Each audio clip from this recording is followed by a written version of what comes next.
예수님과의 대화는 내용이 길어요. 4장 1절부터 42절까지인데 여러분 렉시오 디비나 하는 그런 마음으로 읽겠습니다. 4장 1절부터 예수님께서 당신이 요한보다 더 많은 사람을 제자로 만들고 세례를 준다는 소문을 바리사이들이 들었다는 것을 알게 되었다. 사실은 예수님께서 친히 세례를 주신 것이 아니라 제자들이 준 것이다. 그래서 예수님께서는 유다를 떠나 다시 갈릴리아로 가셨다. 그때에 사마리아를 가로질러 가셔야 했다. 그렇게 하여 예수님께서는 야곱이 자기 아들 요셉에게 준 땅에서 가까운 시카르라는 사마리아의 한 고을에 이르렀다. 그곳에는 야곱의 우물이 있었다. 길을 건너라 예수님께서는 그 물가에 앉으셨다. 때는 정오 무렵이었다. 마침 사마리아 여자 하나가 물을 기르러 왔다. 그러자 예수님께서 나에게 마실 물을 좀 다오 하고 그 여자에게 말씀하셨다. 제자들은 먹을 것을 사러 고을에 가 있었다. 사마리아 여자가 예수님께 말하였다. 선생님은 어떻게 유다 사람이시면서 사마리아 여자인 저에게 마실 물을 청하십니까? 유다인들은 사마리아인들과 상종하지 않았다. 예수님께서 여자에게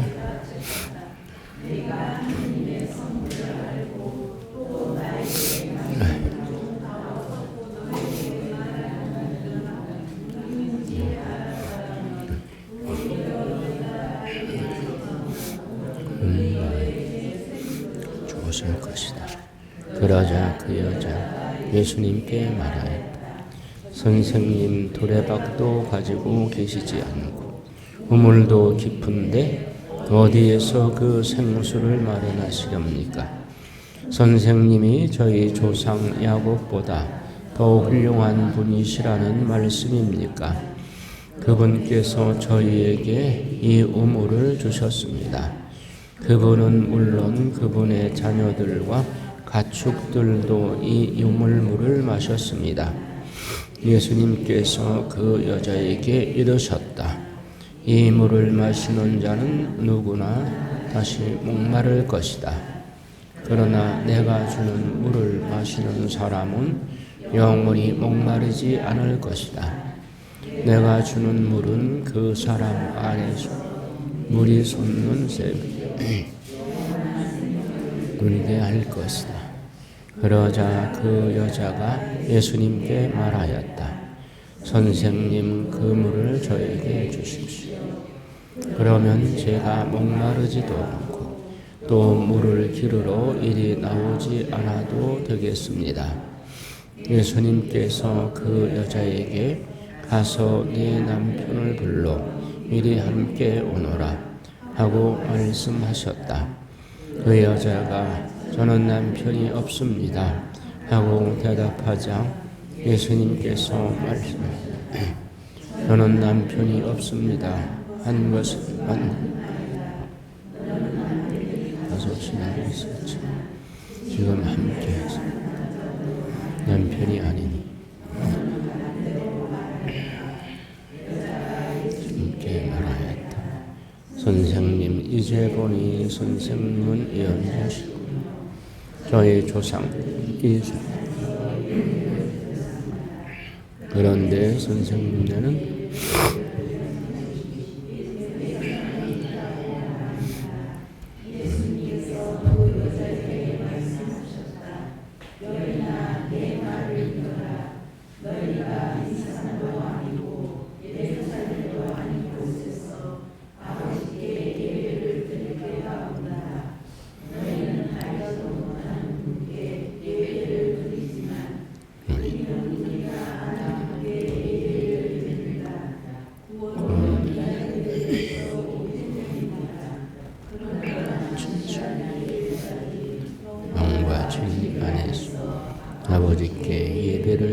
때가 온다.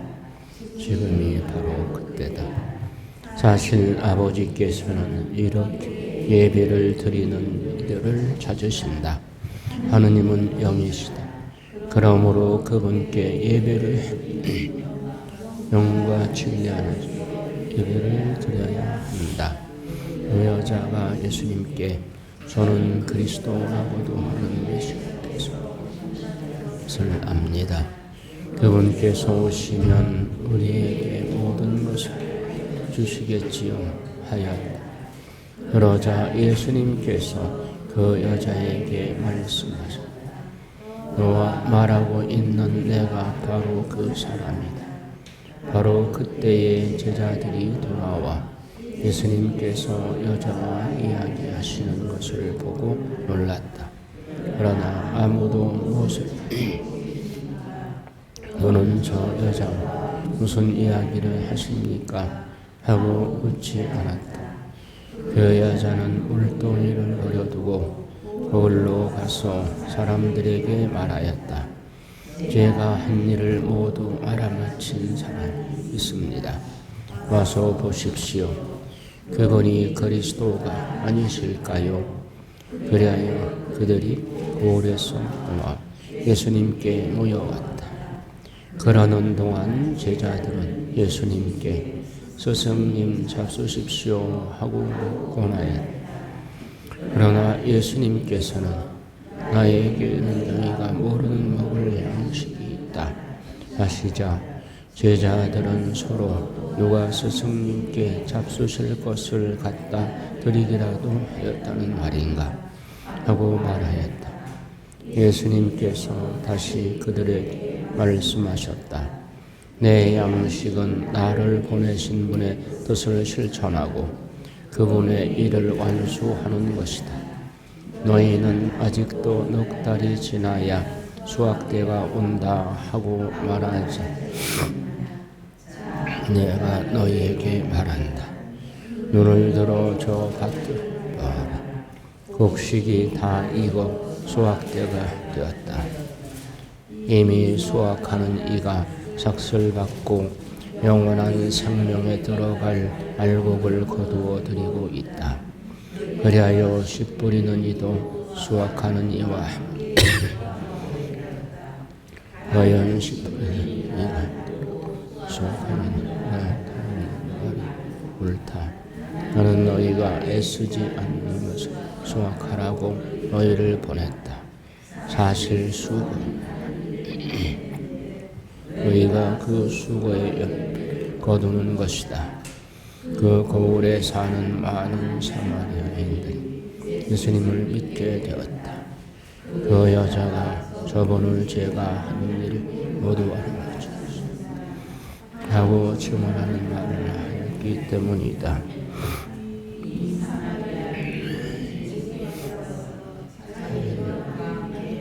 예수를 전 그분께서는 거기에 이틀을 머무르셨다. 그리하여 더 많은 사람들이 믿게 되었다. 그들이 내가 믿는 것은 이제 당신이 한 말도 아니야.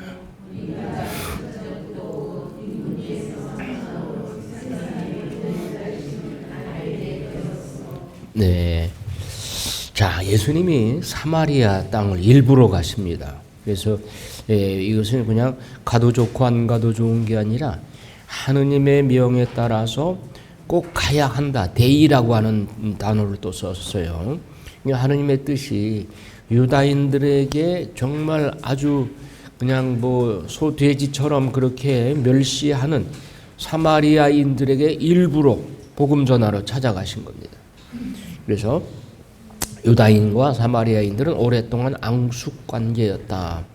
그것은 역사를 보면 고대 이스라엘, 북이스라엘과 남유다가 있었죠. 북이스라엘이 사마리아 그 수도가 사마리아였는데 아시리아가 이스라엘을 점령하면서 아주 아시리아가 잔악한 민족 말살 정책을 썼어요. 그러니까 아시리아 청년들을 사마리아로 보내고, 그리고 그 사마리아에 있는 여자들을 그 아시리아 지방으로 흩어버리고, 그러니까 혼혈이 된 거예요. 혼혈이 되니까 유다인들은, 정통 우리 유다인 혈통을 가진 사람들은 사마리아 사람들과 상종하지 않겠다 이겁니다. 그래서 유다인들은 사마리아인들이 혼혈이 되었으므로 저주받은 땅으로 여겼고, 사마리아의 우물물은 돼지들보다 더 더럽고, 사마리아 사람의 빵을 먹는 사람은 돼지고기를 먹는 것과 같다. 이렇게, 돼지고기는 유다인들에게 먹어서는 안 되는 부정한 음식이죠. 절대로 안 먹죠. 이렇게 여겼어요.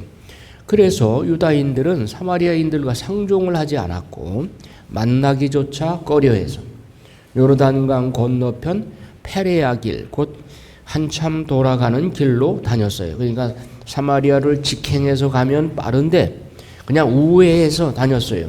그런데 오늘 예수님은 제자들과 함께 이 사마리아 땅을 거쳐가는 거예요. 그것은 하느님 아버지가 사마리아에게도 영혼 구원을 위해서 복음 전파를 해야 된다. 이렇게 아버지의 명이 있었기 때문에 예수님은 여기를 찾아가신 거예요. 그래서 바빌론으로 유배를 떠난 남왕국 유다인들이 기원전 536년 고향으로 돌아와 예루살렘 성전을 재건할 때 사마리아인들도 그 재건 사업에 함께 하기를 원했었어요. 여러분 구약 공부할 때 보셨죠? 바빌론에서 유배를 마치고 돌아올 때 키루스 칙령에 의해서 다시 예루살렘에 와서 성전을 재건하려고 하니까 사마리아인들이 우리도 좀 거들겠다. 너희는 부정한 종족이기 때문에 여기 거둘 수 없어. 그러니까 사마리아인들이 앙심을 품어온 거죠. 그래서 그 성전 건축 작업을 못하도록 방해를 했어요.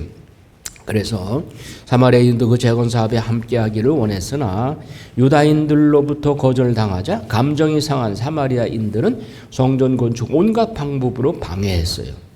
그래서 우여곡절 끝에 예루살렘 성전이 BC 515년에 완성되자 사마리아인들은 자기들 나름대로 그리즘 산에 가가지고 자기들 나름대로의 성전을 세우고 제사장을 임명했어요. 그때부터 사마리아 그 제사와 유다인들의 제사 방법이 갈리게 되는 거예요. 네, 오늘날까지도. 그리고 그 사람들은 또 성경도 달리 만들었어요. 그래서 사마리아인들은 그리즘산 위에 자기들만의 성전을 세우고 제사장을 임명하였다. 이에 BC 128년에 유다인들이 그리즘산에 세운 사마리아인들의 성전을 또 유다인들이 파괴해버렸어. 그러니까 사마리아 사람들이 자기들 성전이라고 생각하고 이렇게 애지중지했는데 그걸 파괴해버리니까 더 갈등이 심해졌죠.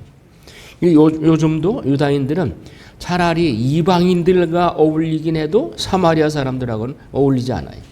그렇게 아주 앙숙관계예요. 자, 그런데 예수님이 일부러 사마리아를 거쳐 갈릴레아로 가는 길을 택하신 겁니다. 그래서 4장 4절에 그때에 예수님이 반드시 사마리아를 가로질러 가셔야만 했다. 4장 4절. 예, 가로질러 가셔야 했다. 데이, 머스트. 예. 가로질러 가셔야만 했다. 왜? 이것은 하느님 아버지의 명령이기 때문에. 그러니까 예수님은 아버지의 뜻에 순명하는 것이 당신의 목숨보다 소중한 것이죠. 그 왜 아버지가 예수님한테 이 사마리아 유다인들한테 그렇게 천대받는 사마리아를 거쳐가겠는가? 그들의 영혼도 구해야 된다는 것이 하느님의 넓은 마음이죠. 우리는 그 참 미운 민족이 있더라도 복음은 그 사람들에게는 전해지지 말아야 돼. 이런 좁은 마음이 아니라 하느님은 모든 영혼이 다 소중한 거예요. 사마리아인들도 영혼 구원을 위해서 예수님을 파견하신 것이죠. 자, 그것이 하느님의 뜻이기 때문이다. 예수님은 사마리아 여인과 사마리아인들의 영혼을 구원하는 것이 하느님의 뜻이고 그 뜻을 실행하는 것이 바로 당신의 양식이라고 말씀하셨어요. 그러니까 제자들이 음식을 사러 갔다가 배가 고프니까 이제 그 음식을 사가지고 와서 예수님 점심 식사를 좀 하시죠. 그랬더니 내가 먹는 양식은 따로 있다. 그것은 아버지의 뜻을 실천하는 것이다. 이렇게 말씀하셨죠. 내 양식은 나를 보내신 분의 뜻을 실천하고 그분의 일을 완수하는 것이다. 예. 자, 예수님의 이런 모습 안에서 우리가 정말 본받아야 할 점이 한두 가지가 아니죠. 언제나 아버지의 뜻에 따라서 움직이시는 예수님은 사마리아에 만나야 할 영혼들이 있음을 알고 계셨다. 그러니까 유다인들은 사마리아는 그냥 저주받은 사람들이야. 그들은 구원받을 영혼도 없고 아주 패가 망신하고 그 사람들은 그 영혼 구령의 가능성도 없다. 이렇게 사마리아 사람들을 무시천대했는데 예수님은 그 영혼들을 찾아가신 겁니다. 예수님은 오랫동안 차별을 받고 소외당하며 절망 속에 살아온 사마리아인들에게 생명의 복음을 전해야 함을 알고 계셨다. 여러분, 사마리아 사람들이 무슨 죄가 있어요? 자기들도 피해자이죠. 왜? 아시리아가 침공해가지고 아시리아 청년들을 이거 사마리아에다가 풀어놓아가지고 혼혈이 됐는데 그 자기들이 의도한 거 아니잖아요. 외세에 의해서 자기들 당한 거죠. 그런데 그 사마리아 사람들한테 그 책임을 물어서 너희들은 구령할 수 없어. 너희들은 멸망할 수밖에 없어. 이렇게 말하는 것은 너무 억울한 거죠. 유다인들이. 네. 그걸 예수님께서 이제 유다인들의 잘못된 생각을 바로잡아 주시려고 하는 겁니다. 자, 그래서 사마리아 지역에 들어서자 곧장 야곱의 우물가로 가시어서 이 여인이 오기를 기다리십니다. 그래서 예수님이 목마르신 것은 사마리아 여인의 가엾은 영혼을 목말라 하신 것입니다. 육신적으로도 목이 마르셨죠. 6-7시간을 걸어오셨으니까 그 더운데 걸어오셨으니까 땀도 많이 흘리셨고 육신적으로도 목이 타셨죠. 그런데 더 중요한 것은 영혼에 대한 갈증이죠. 영혼에 대한 그 목말라 하심이죠. 그분은 조건 없이 우리를 사랑하고 자비를 베풀어 주시는 분이다. 지치신 예수님, 우리 인간과 똑같은 인간 조건을 가지고 인간으로 태어나신 예수님은 우리가 피곤할 때 예수님도 피곤하신 거예요. 이건 그분은 하느님이시니까 피곤하지도 않아. 그렇지 않아요. 피곤하고 지치기도 하고 목이 마르기도 하고 배가 고프기도 하고 우리와 인간 조건이 똑같은 거예요. 예수님이 시카르에 있는 야곱의 우물가에 도착하신 것은 정오쯤이었다. 정오쯤이면은 그 지역에서는 아주 더운 지방이기 때문에 대개 시에스타, 그 이태리나 이런 데서는 시에스타 하죠. 점심 먹고 나서 2시간 동안 이제 낮잠을 자거나 쉬어요. 이런 식으로 이 지역에서도 그런 거죠. 그런데 요 때를 틈타서 사마리아 여인이 우물가에 물 기르러 온 거예요. 그 왜 속셈이 뭐냐? 사람 만나는 게 싫은 거예요. 자기 나름대로의 약점이 있죠. 자, 그래서 지치신 예수님은 우물가에 털썩 주저앉으신다. 지치다는 동사가 현재 완료, 케코피아코스 형태인데 현재 완료. 이것은 즉 예수님이 우물에 도착하기 전부터 피곤하셨음을 쭉 이제 피곤한 것이 겹싸였다고 하는 것을 계속되는 현상을 그대로 표현한 거예요. 그래서 예수님은 오전 내 6-7시간을 걸어오신 거예요. 얼마나 지치셨겠어요. 인간 육체를 지니신 예수님은 허기지고 목이 마르고 갈증으로 타들어갔습니다. 그래서 지치신 주님 앞에 우리도 잠시 앉아서 우리 삶에 관한 진솔한 대화를 나누어야 될 것입니다. 예수님이 그렇게 지치셨다면 우리도 그분 앞에 머물러서 그분과 함께 마치 사마리아 여인이 예수님과 대화를 나누듯이 우리도 그분의 피곤하고 지치신 모습을 위로해드리고 그분과 함께 머무르는 것이 필요한 것이죠. 성체조배를 통해서 얼마든지 할 수가 있죠. 이것이 꾸밈없는 기도이다. 자, 사마리아 여인이 등장합니다. 난 12시쯤 우물가에 사마리아 여인이 물 항아리를 들고 우물가로 찾아옵니다. 재물도 지위도 권세도 번듯한 남편도 없이 버림받은 여인이니 그저 초라한 시골 아줌마의 모습입니다. 남들의 시선을 피해서 이 시에스타, 낮잠을 자는 무더운 12시에 혼자 물길로 온 것입니다.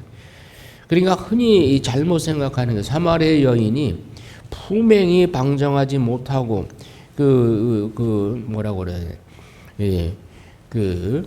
외도를 즐겨하고 이런 여자로 생각하기보다 당시의 여자들은 얼마나 힘이 없고 이게 천대받는 여인이었어요.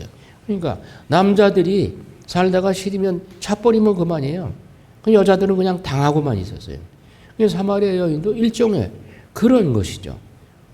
남편이 5명이나 되었다 하는 이야기가 이 사마리아 여인이 그런 바람기가 있어서가 아니라 그렇게 남자들한테 당한 것이죠.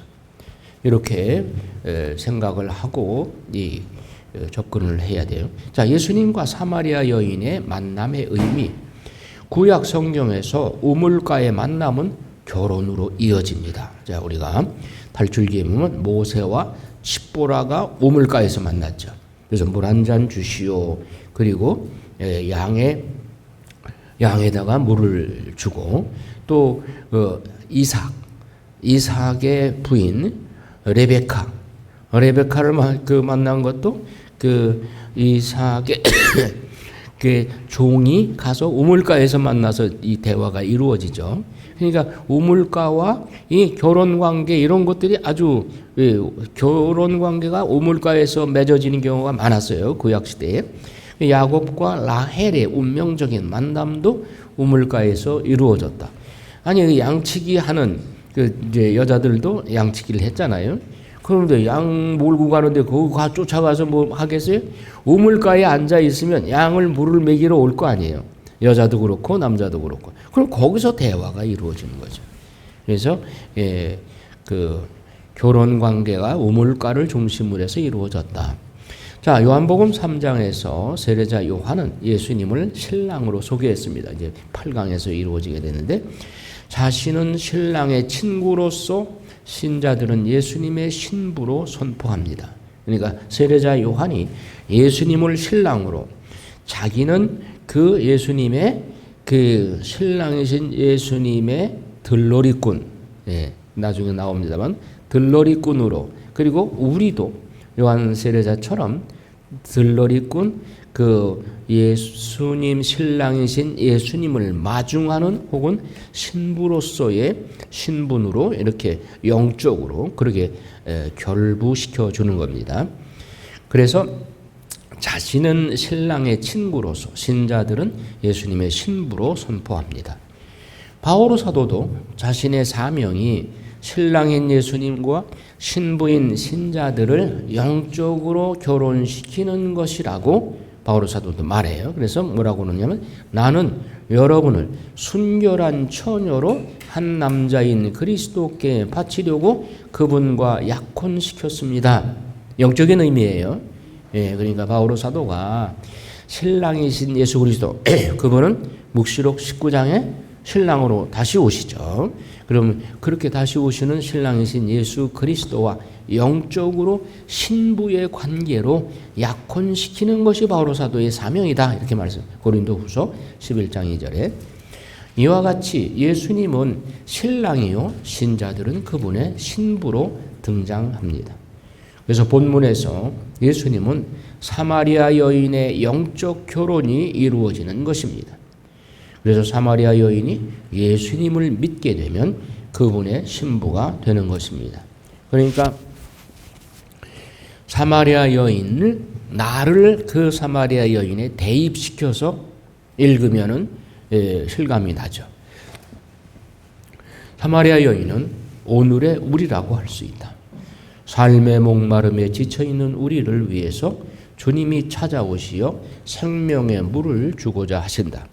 그 예수님이 사마리아 여인에게 물 한 잔 달라고 청을 하는데 사실은 사마리아 여인이 영적인 갈급함이 더 심하죠. 그래서 예수님께 영적인 물을 받고 싶은 거죠.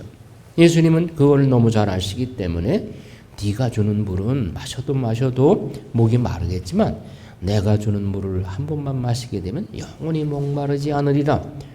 아주 중요한 핵심 말씀을 하십니다. 우리 마찬가지예요.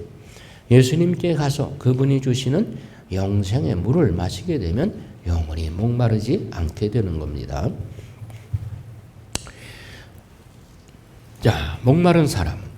예수님이 여인에게 물을 청하나 사실은 사마리아 여인이 더 영적인 목이 마른 것이다. 예수님과 사마리아 여인의 단 둘만의 만남의 분위기입니다. 우리도 성체 안에 계신 예수님과 단 둘만의 시간을 자주 가지는 것이 필요합니다. 신앙생활의 진정한 성장은 그분과의 은밀한 만남을 통해서 이루어지는 것입니다. 여러분, 신앙은 예수님과 단독적으로 만나는 거예요. 예수님은 우리를 도매금으로 만나지 않으세요. 각자 개별적으로 만나주세요. 그런데 100명이 같이 기도를 하는데 어떻게 100명을 예수님께서 각자 개별적으로 만나주냐. 예수님한테는 그게 가능해요. 우리 인간은 표를 받아가 번호표를 받아가지고 한 사람 한 사람 면담을 하지만 예수님은 100명을 한꺼번에 1대1로 만나실 수 있어요. 하느님이시기 때문에. 그걸 우리가 착각하면 안 돼요. 예수님은 우리를 1대1로 만나주셔요. 그래서 우리의 신앙생활이 사마리아 사람과 예수님과의 여기 다른 사람이 없잖아요. 예수님과 사마리아 사람 이 대화에 다른 사람이 끼어들지 않죠. 그래서 신앙생활의 진정한 성장은 그분과의 은밀한 만남, 여러분들이 기도방, 골방, 그리고 성체조배실 이런 것이 아주 대표적인 만남의 장소죠. 예수님께 대한 사마리아 여인의 복합적인 태도. 사마리아 여인은 물을 청하는 예수님께 대하여 당신은 어떻게 유다인이면서 사마리아 여자인 저에게, 비천한 저에게 마실 물을 청하십니까? 유다인들은 사마리아 사람을 상종도 안 하는데 저한테 무슨 물을 청하십니까? 당시 유다인들의 금기사항을 두려워해서 예수님이 사마리아 여인에게 다가가지 않으셨다면 그 여인의 구원은 기대할 수 없었을 것입니다. 그러니까 예수님이 구세주로 세상에 오셔서 유다인들에게 저렇게 버림받고 영혼 구령에 아무런 대책도 없는 그런 영혼들에게 예수님은 안타까운 마음이 드셔서 일부러 사마리아 땅을 찾아가셔서 그 영혼들을 구원하고자 하시는 것이죠. 그러면 사마리아 사람들은 유다인들에 대한 아주 뿌리 깊은 감정이 있는데 이걸 예수님께서 일시에 해소시켜 주시는 거예요. 이렇게 가심으로써 이제 사마리아 여인이 자기 고을에 들어가서 내가 메시아를 만났다고 하는 복음을 선포하잖아요. 자, 오늘날도 너무 많은 반목과 분열이 선교의 방해물이 되고 있다. 종교 간 갈등, 인종 간의 갈등, 다수민족과 소수민족 간의 갈등 이런 것들 때문에 복음 선포, 영혼 구원에 방해가 되죠. 그리고 편견, 다른 민족에 대한 편견, 다른 종교에 대한 편견 이런 것 때문에 이 인간적인 장벽들을 예수님은 뛰어넘으시어 사마리아인들의 구원을 시도하시는 것이다. 자, 예수님이 주시는 생명의 물.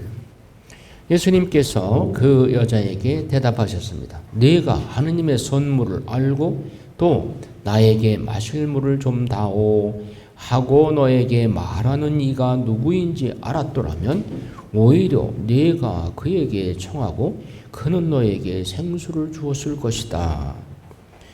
이제 얘기의 본론에 들어가는 거예요. 내가 너한테 마실 물을 좀 달라고 청했는데 사실은 네가 나에게 영생의 물을 청해야 될 것이다. 예수님의 가르침의 두 가지 구원 진리는 여인이 받게 될 하느님의 선물과 예수님의 신혼에 대한 것이다. 예수님이 누구신가에 대해서 이 여인에게 알려주어야 되는 것이죠. 이 구원의 두 가지 진리는 목마른 이들, 곧 삶에 지친 이들, 길을 잃고 방황하는 이들, 인생을 포기하려는 이들을 위한 생명의 진리이다. 하느님과 예수님이 주시는 생수가 아닌 눈앞에 보이는 곧 세상이 주는 탁한 물을 마시기에 때로는 자살하고 또 우울증에 걸리고 인생을 포기하고 그런 일이 정신적인 현대인들의 병이 많죠. 어떤 이들은 돈이란 독극물에 취하고 어떤 이들은 명성이라는 독에 취하고 미색이라는 셈에서 독이 든 셈을 퍼내어 마시기에 죽음에 중독되는 비극을 맞이하게 되는 것이다.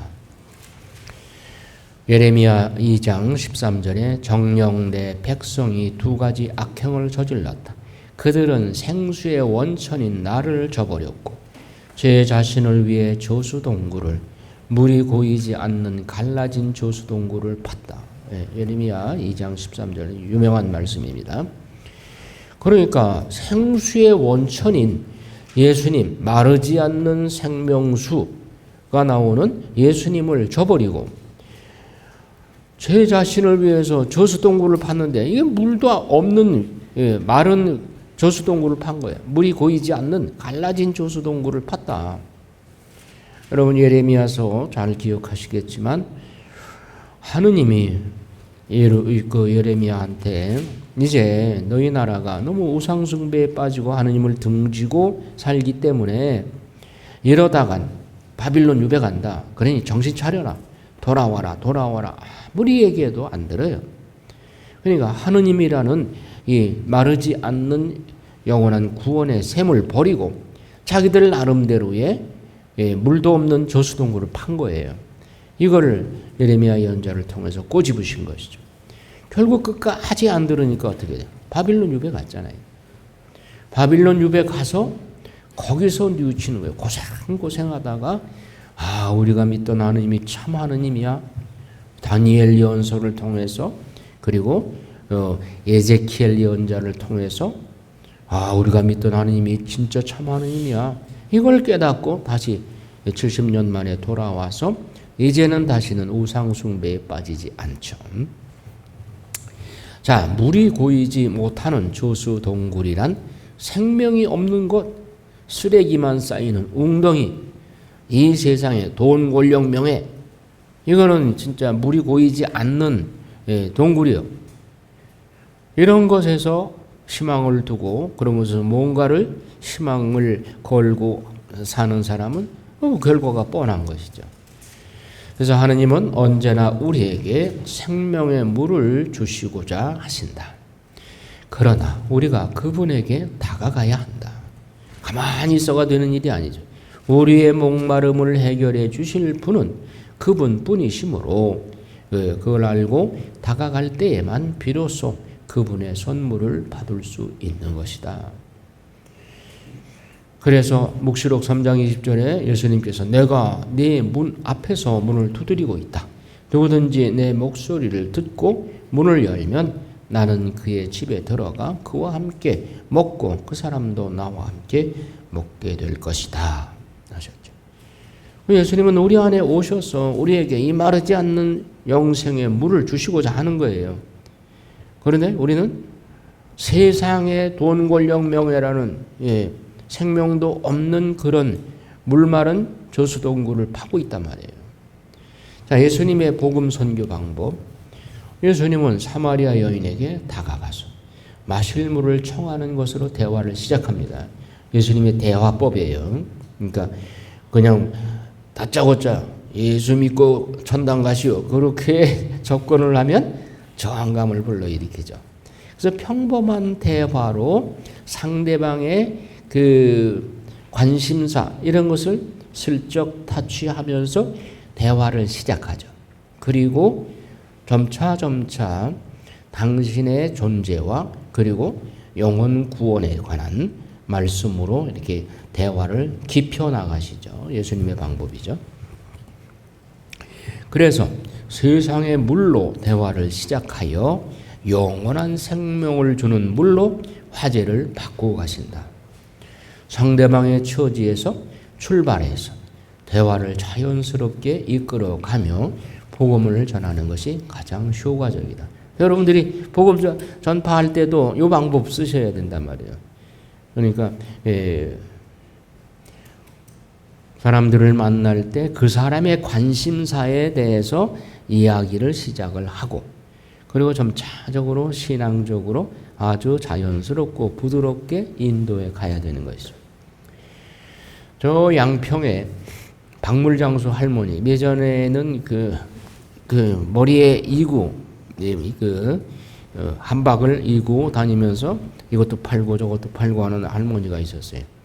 매일같이 그 박물장수는 이렇게 돌아다니니까 가는 곳마다, 그리고 아침에 아주 찰떡을 맛있게 해가지고 조그맣게 이렇게 싸요. 그래가지고 찰떡 이거 하나 드셔보라고.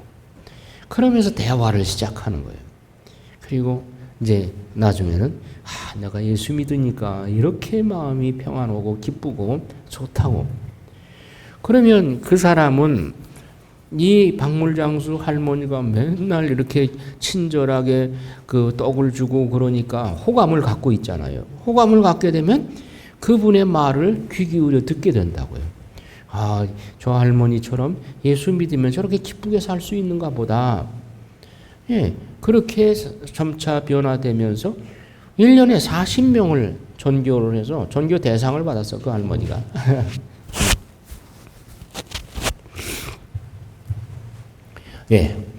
러시아가 공산화되어서 성경을 압수하고 불사르고 할 때 도스토옙스키의 죄와 벌이라는 책은 금지되지 않았어요. 도스토옙스키의 죄와 벌을 아시죠?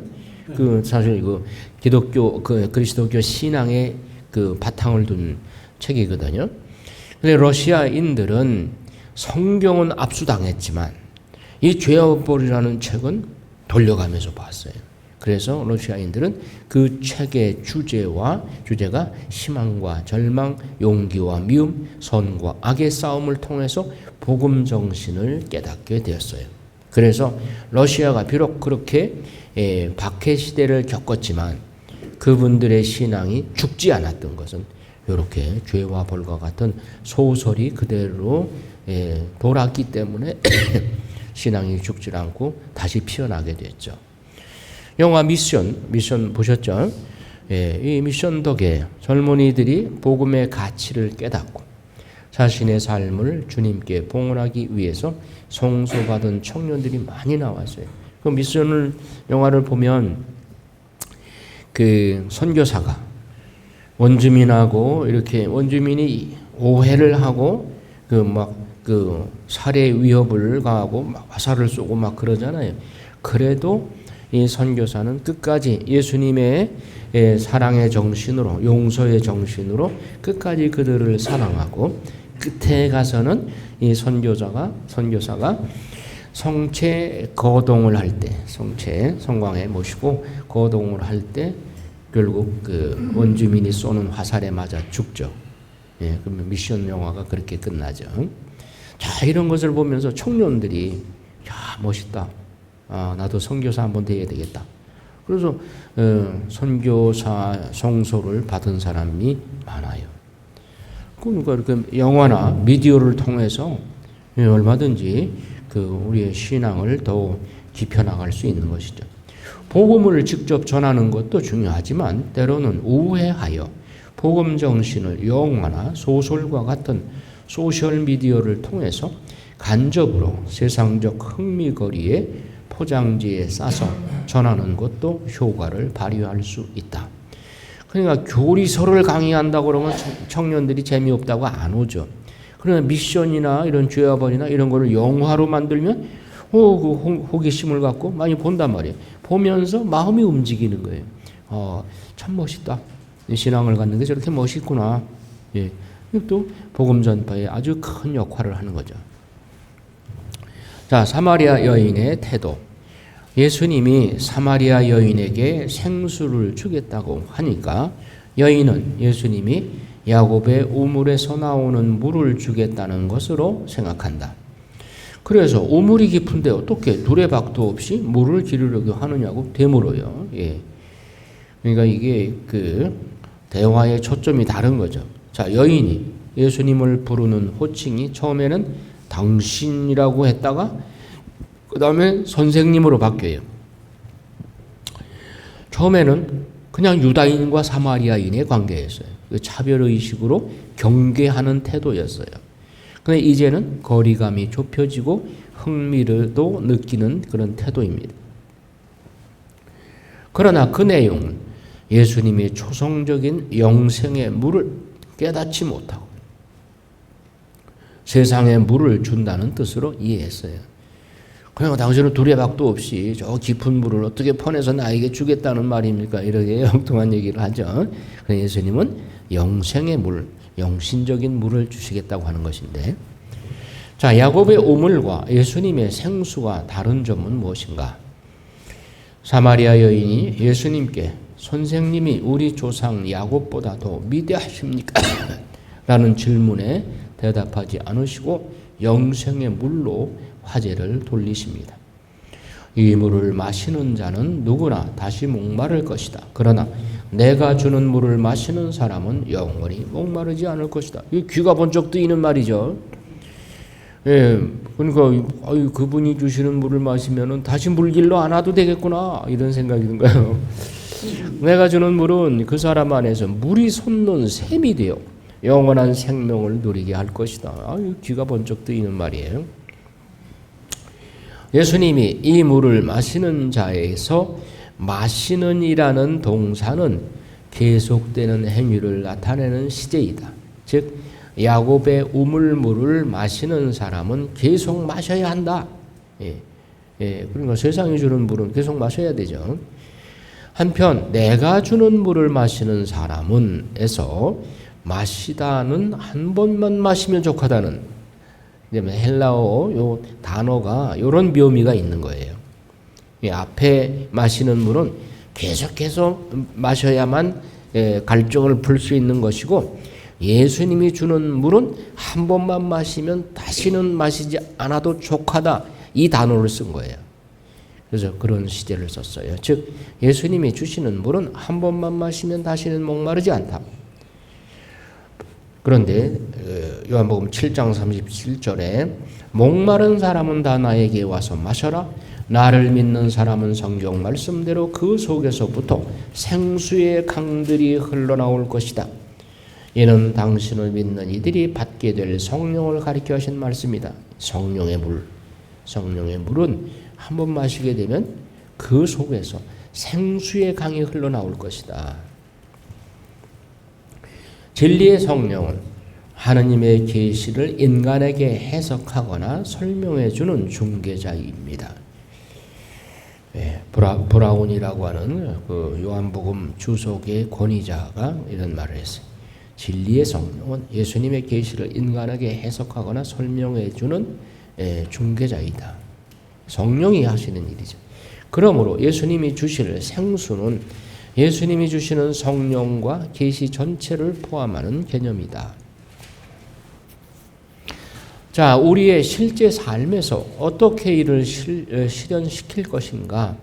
사마리아 여인과의 대화가 내가 사마리아 여인으로 대치시켜서 나는 어떻게 이것을 내 것으로 소화할 것인가? 이게 중요한 것이죠. 우리가 위로부터 거듭난 존재로서 더 이상 육의 자녀가 아닌데도 계속하여 육의 자녀처럼 살아간다면 여전히 목마를 것이다.